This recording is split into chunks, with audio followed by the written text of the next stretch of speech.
Hey folks, Professor Finn here, and today we're going to be looking at Chapter 25, the final chapter of the Embalming book.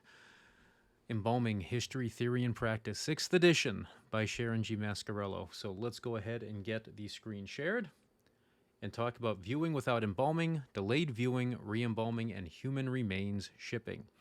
Now, to start this lecture, something that's very important is to understand that this was a significant rewrite of this chapter from the 5th edition. So between the books, this is a major, major change. Let's dive in. The American Board of Funeral Service Education, or ABFSE, Curriculum Committee revised the definition of embalming from the preservation of the dead human body to the temporary preservation of the dead human body. Three main factors affect the degree and length of preservation: the condition of the body prior to embalming, the effectiveness of embalming, and the final disposition and environment. So, Mausoleum Demolition and Disentombment Project. A unique and interesting opportunity was presented in 1996 to Professor John Pludman while an instructor at the Milwaukee Area Technical College. The objective of the study was to examine hundreds of disentombed bodies that have been embalmed prior to entombment. Because the mausoleum entombment records were vandalized and incomplete, every casket was opened to confirm occupancy and reestablish identities. By observing large numbers of embalmed human remains that had been preserved and entombed over the 85-year period, the following anecdotal information was derived about the subjects of the study. Between 1900 and 1960, nearly 99% of human remains were embalmed. In most cases, there was strong evidence of successful, long-term preservation lasting many decades. There was much evidence of thorough preservation through the use of adequate embalming chemicals and implementation of proper embalming methods of the day. In numerous cases, the deceased were very well preserved and distinctly recognizable. Facial features, hands, jewelry, and clothing remained intact. Some remains were completely desiccated but still recognizable, while others were only skeletons. In either case, there was no odor present, meaning no decomposition had occurred or no large amounts of decomposition had occurred, which is especially true if you're desiccated because there's no water, and no water means no decomp because it is a hydrolysis reaction. Less than 15%, approximately 35 of all 650 disinterments were in a state of active decomposition. The majority of these cases were in sealer caskets, and appears that moisture was trapped inside the casket and could not escape, or the crypt accumulated water and it seeped into the casket. There was consistent evidence of extreme care given to the deceased in respectful final preparations, such as dressing, positioning, cosmetizing, hairdressing, etc. And funeral directors achieved these admirable accomplishments without the assistance of modern technologies. Over the last several decades, a majority of human remains were embalmed as a matter of standard practice. Embalming was a customary and an integral component of the traditional funeral. Diverse social attitudes and cultural changes have raised questions about the value of the funeral altogether, not to mention the value of embalming and long-term preservation.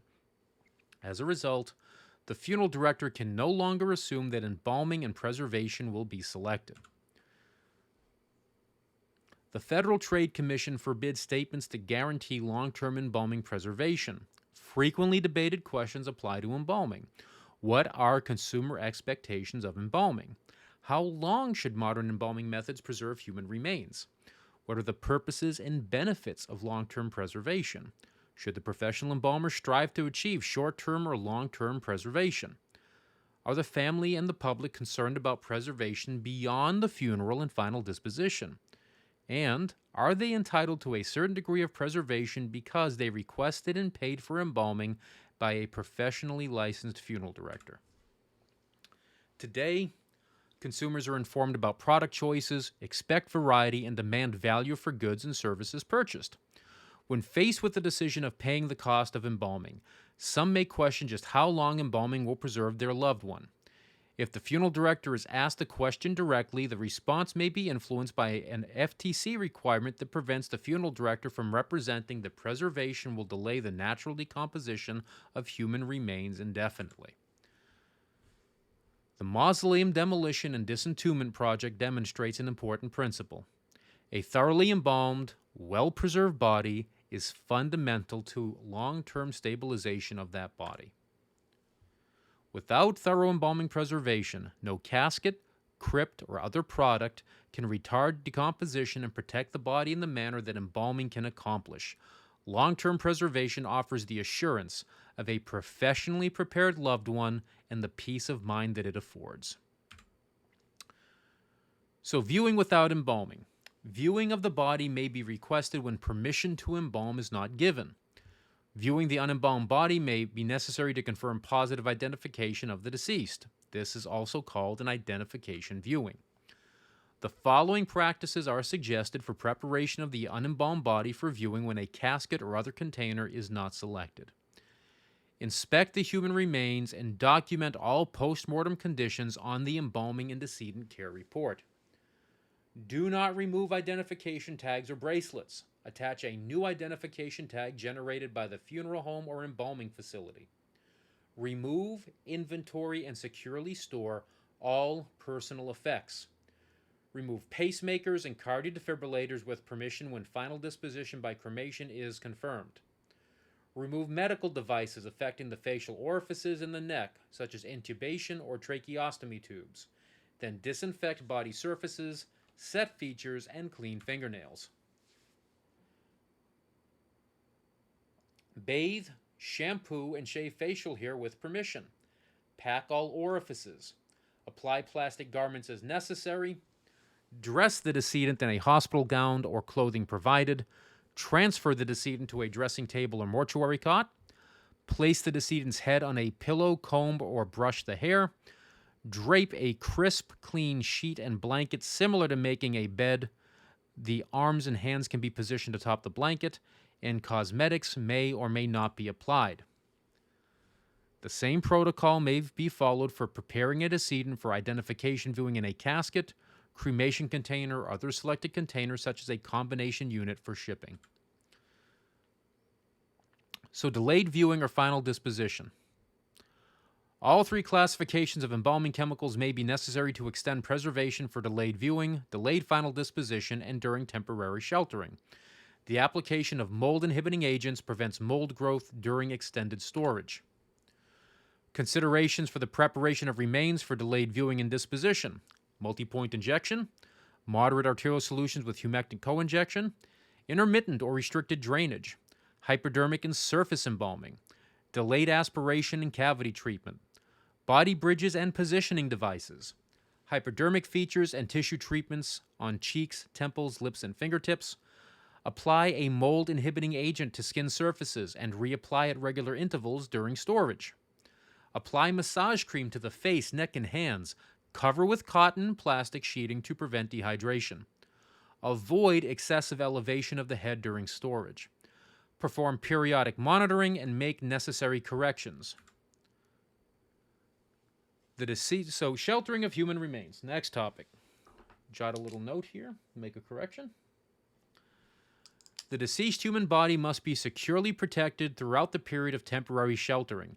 In circumstances when embalming authorization is delayed or not desired, mortuary refrigeration is recommended and is required in some states. Obtain permission for minimum care services prior to performing any treatments. Re-embalming. Re-embalming the entire body arterially or an area of the body may be necessary when signs of decomposition appear that were not present after or the initial embalming. Previously injected arteries may be re-injected, and additional arteries can be raised for injection that are closest to the affected area. Strong or waterless solutions are recommended. Observe blood-filled veins and open them for drainage. Areas of the face that appear under-embalmed can be hypodermically injected. Hidden injection points from inside the mouth and nose and at the hairline are recommended. Residual leaking from external sites can be stopped by the application of superadhesive glue. The eyelids can be treated by placing cotton beneath or over top the eyelids and saturating the cotton with a few drops of undiluted cavity fluid. The embalmer may need to utilize all three methods for re-embalming. arterial injection, hypodermic injection, and surface embalming. Cavity reaspiration and reinjection may also be necessary. Human remains shipping. Human remains shipping is the transportation of human remains, dead human body, or cremated remains from one location to a different location, and shipping categories are based on the destination. Intrastate, within the same state, interstate, between states, and international, between countries.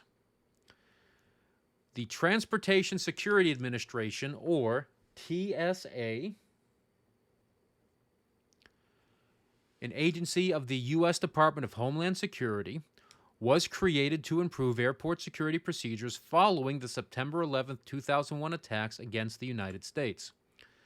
The Known Shipper Program requires all funeral homes who wish to transport human remains on a passenger aircraft to register and be approved as a known shipper.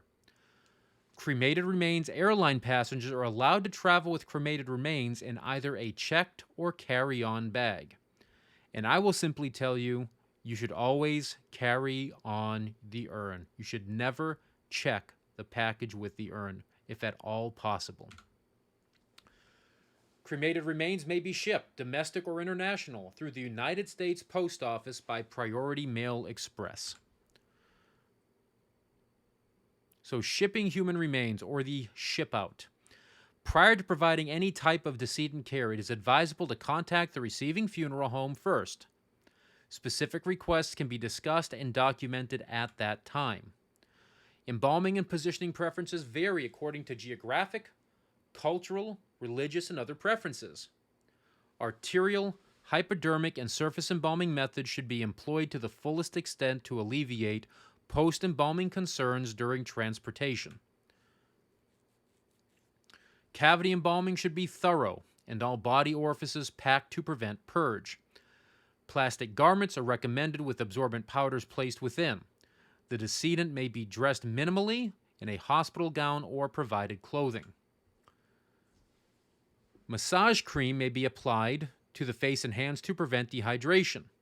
It is advisable to consult with the receiving funeral home regarding cosmetic applications. No sense duplicating work or causing work for the receiving funeral home. Prepare the embalming and decedent care report and then make a copy. You retain the original and provide the copy to the receiving funeral home.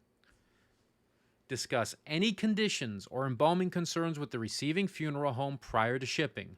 No surprises. So preparation of the casket or shipping container. Line the inside length of the casket or container with plastic sheeting prior to placing the decedent. Best practice is to reverse the casket pillow for shipping and elevate the head. An even better practice is to take the pillow and put it into a plastic bag. In the shipping container, cotton can be securely placed around the head as well as the head and neck of the decedent.